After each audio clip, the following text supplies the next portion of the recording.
নমস্কার সকলকে। আজকে একটা মফ চেনের ভিডিওর কালেকশন নিয়ে এসেছি, দেখে নিই। ফার্স্টেই দেখাচ্ছি একদম বিউটিফুল ফিনিশিংয়ের একটা মফ চেন, তার সাথে রেখেছি এইরকম ইয়ারপিস।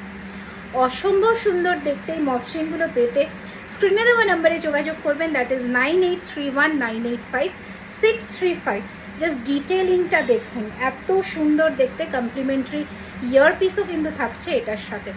আমার পরা জুইফুল চেনটার প্রাইস রয়েছে কিন্তু 2250, অসম্ভব সুন্দর। এরপরে নেক্সট কালেকশন দেখাচ্ছি ছোট্টর মধ্যে 22 ইঞ্চির একটা নেকলেস মফ চেন। এগুলো কিন্তু ফর জেন্টসদের জন্য ইউজ করতে পারেন, এছাড়া নিজেরাও ইউজ করতে পারে। আচ্ছা, আরও একটা মফ চেনের ডিজাইন দেখাই। 36 ইঞ্চির মধ্যে জুইফুল উইথ পাইপ, বিউটিফুল দেখতে, দারুণ সুন্দর দেখতে। এই মফ চেনগুলো পেতে স্ক্রিনে দেওয়া নাম্বারে যোগাযোগ